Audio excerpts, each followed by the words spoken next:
मेरे साहब जिस तरह मैंने बात की, बहुत सारे इस तरह जो हमारा ये टॉपिक है, इस पे इतने अ, ऐसे मामलात हैं, ऐसे इश्यूज हैं कि किस किस पर हम बात करें।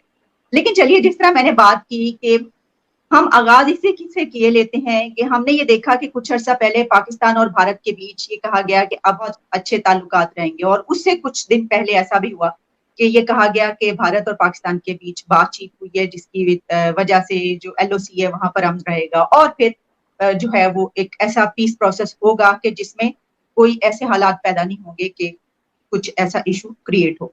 लेकिन अभी भी जब तिजारत की बात की जाती है तो हम उस मोड़ पर नहीं आ पाते। आप क्या समझते हैं कि क्या पाकिस्तान और भारत के बीच कुछ ऐसे मामला हो सकते हैं कि हमें तिजारत भी शुरू होती हुई नजर आए और ताल्लुकात भी बेहतर हो जाए? आलिया जी, पहले तो अपनी शो में बुलाने के लिए बहुत बहुत धन्यवाद आपका। दूसरी चीज, ये 100 साल तक अमन रहेगा या दोस्ती रहेगी, ये मैंने सुना नहीं, मैं पहली बार सुन रहा हूँ आपसे। So I am not aware of it, क्योंकि भारत में ऐसी कोई बात हुई नहीं। मुझे इसके बारे में नॉलेज नहीं है। जहां तक अमन की बात है, जहां तक पीस की बात है, या लाइन ऑफ कंट्रोल की अगर हम बात करते हैं, जहां पे अभी तो सीज फायर है। देखिए, बात यह है कि थोड़ा सा समझने में भी प्रॉब्लम है। जो घाव जख्मों की आपने बात करी, ये भी सच्ची बात है। इसमें कोई दो राय नहीं है, दोनों तरफ से। ऐसा नहीं है कि क्योंकि जो भी हुआ है पास्ट में, तो एक तो वो है ही, हिस्टोरिकल पर्सपेक्टिव में लोगों की मेमोरी जो होती है, याददाश्त होती है, बड़ी लंबी होती है। खासतौर से सब कॉन्टिनेंट में बड़ी लंबी याददाश्तें यहाँ पे लोगों की होती है। लेकिन इसमें ये भी एक बात सच है, आलिया जी, की इंडिया को हर समय एक प्रॉब्लम रही है कि पाकिस्तान में बात किससे करें। अगर चलिए अमन की ही बात करनी है, तो बात किससे करें? क्योंकि ऐसा कई बार हो चुका है। मतलब मैं सिर्फ एक एक एग्जांपल देके इस चीज को मैं खत्म नहीं करूंगा, लेकिन मैं ये बात बताऊंगा कि ये कई बार ऐसा हो चुका है कि जहां पे एक से बात करी और दूसरा डिसएग्री करता है, कुछ और हो जाता है। जब तक पाकिस्तान में और मैं सारा का सारा मलबा पाकिस्तान के दरवाजे के सामने नहीं रख रहा, इस पे इंडिया को भी काम करने की जरूरत है, ये बात तय है। ताली दोनों हाथों से बजती है। हम कहें किसी पाकिस्तानी सब कुछ कर ले, तो दैट्स नॉट ट्रू। ऐसा होता नहीं है। लेकिन मैं एज एन इंडियन, इंडिया के पर्सपेक्टिव की बात, फिर मैं पाकिस्तान की तरफ से भी बात करता हूँ। अलिया जी, ऐसा है कि अभी भी जैसे आपकी गवर्नमेंट वहां पे है, शहबाज शरीफ साहब, he is the prime minister of Pakistan. हर समय ऐसा लगता है जब हम इंडिया से देखते हैं, क्योंकि हमें आदत नहीं है। कुछ दौर हमारे भी 7-8 साल का दौर आया था 75 साल में। लेकिन जब भी हम पाकिस्तान को देखते हैं, तो हमें ऐसा लगता है, और शायद ये हमारा सोचना पूरी तरीके से सच भी नहीं है, लेकिन जो हमें लगता है वो बता रहा हूं आपको, कि पाकिस्तान अनस्टेबल है। जिसको आप लोग पीटीवी में कहते हैं ना, मुल्क नाजुक दौर से गुजर रहा है। और ये मैंने हर साल सुना है कि मुल्क नाजुक। मैंने कभी ये नहीं सुना पाकिस्तानी मीडिया को कहते हुए कि मुल्क नाजुक दौर से नहीं गुजरा। जो भी पाकिस्तानी मीडिया को देखेगा, शाम के 5 या 6 बजे के बाद की खबर अगर किसी ने देख ली पाकिस्तानी मीडिया की, और ऐसी बात नहीं है कि हमारा मीडिया जिंगोइस्टिक नहीं है, हमारा मीडिया चिल्ला के या जोर से नहीं बोलता, ऐसा भी नहीं है। लेकिन अपने खुद के मुल्क के बारे में दुनिया में कोई ऐसा मीडिया नहीं है पाकिस्तानी मीडिया जैसा, कि जो अपने खुद के मुल्क के बारे में इतनी बुरी राय रखता हो। बड़े बड़े दानिश्वर लोग, बड़े बड़े पढ़े लिखे लोग ये बोल रहे हैं कि साहब, मुझे तो ऐसा लगता है कि श्रीलंका की राह पे पाकिस्तान चलने वाला नहीं, चल चुका है। ये ऐसी ऐसी बातें अपने मुल्क के बारे में ना टेलीविजन पे, इनको ये एहसास नहीं होता कि बच्चे सुन रहे हैं, पाकिस्तानी बच्चे बच्चियां जो इंप्रेशनेबल एज के, वो अपने मुल्क के बारे में क्या सोचते होंगे। अच्छा, हम भी वो प्रोग्राम देखते हैं, तो हम भी कहते हैं कि यार ये ठीक ही कह रहा है आदमी। मतलब इफ इज ये कह रहा है कि मैं इतना एजुकेटेड हूं, और कुछ एंकर्स हैं जिनके नीचे आता है Pakistan number 1 anchor, Pakistan top anchor, ठीक है। आप इंडिया बैशिंग करें, वो हमें समझ में आता है। आप समझ नहीं आलिया जी मैं क्या बोल रहा हूं? अगर पाकिस्तानी मीडिया इंडिया बैशिंग करे तो वो मुझे समझ में आता है, पर पाकिस्तानी मीडिया इंडिया बैशिंग से ज्यादा पाकिस्तान बैशिंग करता है। और ये आप अक्रॉस प्रोग्राम्स के साथ, ये हो गया, ये हो गया, बिक गए, लुट गए, बर्बाद हो गए, कयामत आने वाली है। तो एक तो ये बात है। दूसरा जो बड़ा अहम पॉइंट है कि जो बीच में क्या हुआ कि इंडिया की जो ट्रेड है वो $650 बिलियन क्रॉस हो गई पिछले साल की। और trade with the world in the sense that exports हमारे 650 बिलियन क्रॉस हो गए। और 2 साल से आपको पता ही है 370-35 से हटने के बाद पाकिस्तान से ट्रेड बिल्कुल भी नहीं हुई। थोड़ी मोड़ी कुछ करोड़ों रुपए की ट्रेड हुई होगी वो दवाइयों को लेकर, अदरवाइज ट्रेड तो बंद है। और हमारे जो हाई कमीशन हैं वो भी काफी स्केल डाउन हो चुके हैं, ये भी बात सच है।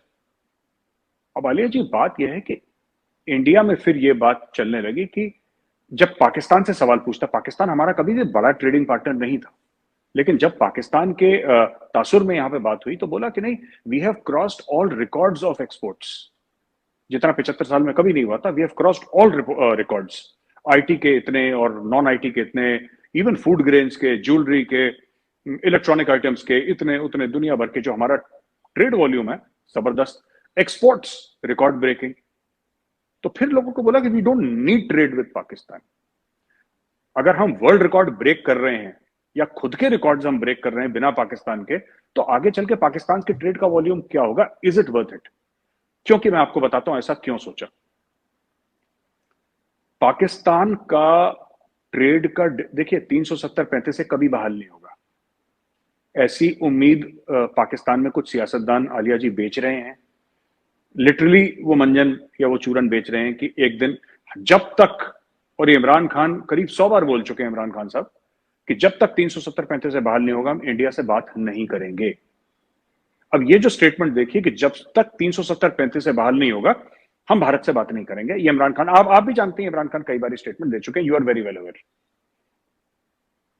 ये ऐसा इंप्रेशन देता है कि इंडिया रोज फोन कर रहा है कि खान साहब हमसे बात क्यों नहीं कर रहे, और खान साहब हमको कह रहे हैं कि जब तक तुम 370-35 से बहाल नहीं करोगे तब तक मैं तुमसे बात नहीं करूंगा। इंडिया ने तो कभी नहीं बोला बात करो। अभी भी ये वाली, यही जो मैंने अभी इससे पहले जो बात की पीस प्रोसेस की, वो मैंने इसी हवाले से की क्योंकि पाकिस्तान की तरफ से ये कहा गया था, और बल्कि इंडियन मीडिया ने बहुत ज्यादा उसको पब्लिश भी किया था कि पाकिस्तान की तरफ से ये कहा गया है कि अब 100 साल तक जो है जंग नहीं होगी, इस तरह के मामला। लेकिन ये जो आप बात करें ट्रेड की, तो अभी भी पाकिस्तान की तरफ से बात तो निकली, जो कि आप जिस तरह कह रहे हैं कि हर थोड़े दिन के बाद ये स्टार्ट होता है, लेकिन फिर ये कहा गया कि जब तक ये नहीं होता 370 का मामला, तब तक हम नहीं कर पाएंगे। अच्छा, उसमें क्योंकि प्रेशर्स भी हैं, आप जानते हैं कि यहाँ पे तो प्रेशर्स मौजूद हैं जिसकी बिना पर आपने इलेक्शन में भी जाना है आगे, और ये मामला तो दोनों तरफ चलता है। भारत में भी जब हम देखते हैं कि इलेक्शन होने वाले होते हैं तो उस वक्त वहां पे भी ऐसे नारे लगते हैं कि पाकिस्तान के खिलाफ अगर आप नारा लगाएंगे तो वोट मिलेगा। इसी तरीके से पाकिस्तान में भी ये चलता है। तो इसके साथ साथ आपने एक जो बात की मीडिया की, तो आप नहीं समझते कि आपने कहा कि यहाँ पर पाकिस्तान में मीडिया पे हर तरफ ये चल रहा है इस वक्त कि ये हो गया, वो हो गया, लूट गए, बर्बाद हो गए, तो क्या आप ये नहीं समझते कि इसका एक एंगल ये भी है कि पाकिस्तानी मीडिया बहुत बड़ा क्रिटिक है अपनी गवर्नमेंट का, अपनी हुकूमत पर उसको तनकीद करने का पूरा हक हासिल है, या वो जो बातें देख रहा है उसको कर सकता है? आलिया जी, ऐसा है कि हुकूमत पे तनकीद करने का हक हासिल पाकिस्तान में कभी ऐसा नहीं था कि नहीं था। फौज के ऊपर तनकीद करने का हक नहीं है आपके ऊपर, क्योंकि हुकूमत फौज चलाती है। देखिए ना, फर्क है। You cannot compare Shehbaz Sharif to Modi ji. Modi ji is the boss. India में एक ही बॉस है और उनका नाम है नरेंद्र मोदी। आप किसी भी पाकिस्तानी से पूछिए कि दिल पे हाथ रख के पूछो कि पाकिस्तान का बॉस कौन। हमारे सामने नहीं, किसी इंडियन के सामने बोलना कि नहीं हम डेमोक्रेट, वो मेरे मुंह छोड़ दे, I am not important. India को एक कोने में लगाइए, दिल पे हाथ रख के बताइए कि पाकिस्तान का बॉस कौन है, और कहीं ना कहीं दिल से आवाज आएगी कि कमर जावेद बाजवा साहब हैं। And I have a lot of respect for general Bajwa. मैं आपको अभी बता दूं, मैंने बोला भी था, पिछले मेरे इंटरव्यू था कि अनफॉर्चुनेटली आपके मुल्क में क्या है कि जो आपके आर्मी चीफ है ना, वो बात करते हैं स्टेट्समैन के जैसे, और जो प्राइम मिनिस्टर है वो पता नहीं किस तरीके की बात करते हैं। तो देखिए क्या बात ये हो गई ना आलिया जी की, देखिए जब 370-35 से हटा, आपने ट्रेड की बात से शुरू करी थी कि ट्रेड दोनों मुल्कों में, ये डिसीजन आपको भी पता है पाकिस्तान में महंगाई क्यों है आज की तारीख में, और पिछले 2-3 साल से क्यों महंगाई का तूफान पाकिस्तान में आ रहा है। सबको पता है कि जिस दिन वागा के दरवाजे खुले, with in 15 to 20 days Pakistan में महंगाई हर चीज की, खाने पीने की चीज की, धीरे धीरे कम होना शुरू हो जाएगी। विद इन 15 to 20 डेज, एक महीना लगा लीजिए, 30 दिन के अंदर ज्यादा से ज्यादा ये महंगाई का तूफान बहुत हद तक खत्म हो जाएगा। तेल की कीमतों के ऊपर हमारा कोई जोर नहीं है। क्योंकि इंडिया खुद तेल इंपोर्ट करता है, तो उसके बारे में हम कुछ नहीं कर सकते।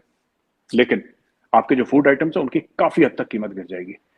370-35 से हटने के बाद जो सरहद बंद करी और बोला कि हम ये कर देंगे वो कर देंगे, जो इमरान खान साहब ने बोला, तो ठीक है, इंडिया ने तो कभी नहीं बोला कि जनाब आप, हम लोग लुट जाएंगे, पिट जाएंगे, बर्बाद हो जाएंगे, आप हम हमें हमारे साथ ट्रेड करिए। आपने बोला ठीक है आपकी मर्जी। फिर कुछ दिनों के बाद खान साहब ने बोला कि चलो दवाइयां तो दे ही दो हमें, तो हमने बोला वो भी आपकी मर्जी। कल आप बोलेंगे कि इसकी ट्रेड कर लो, तो आपकी मर्जी। आपको बंद करना है पाकिस्तान को, ट्रेड हमारे साथ बंद करनी है, पाकिस्तान की खुशी। पाकिस्तान को ट्रेड करना है, वो पाकिस्तान की खुशी। लेकिन इसमें एक और चीज है, पाकिस्तान ने ट्रेड बंद करी यूनिलैटरली, इंडिया ने मोस्ट फेवर्ड नेशन का, एमएफएन का स्टेटस पाकिस्तान को दे रखा था, पाकिस्तान ने नहीं दिया इंडिया को। चलिए अब तो बात पुरानी हो गई, let's not go back into history, वो खत्म, एक चैप्टर हो गया। मेरा कहने का मतलब है कि पाकिस्तान ने जो ट्रेड बंद करी, व्यापार बंद करा, जिसको हम हिंदी में कहते हैं, व्यापार बंद करा भारत के साथ, वो पाकिस्तान का यूनिलैटरल डिसीजन था। वो इमरान खान नियाजी का डिसीजन था कि भारत के साथ हम ट्रेड नहीं करेंगे जब तक 370-35 से बाहर नहीं। Thank you for watching. Please don't forget to like, share and subscribe.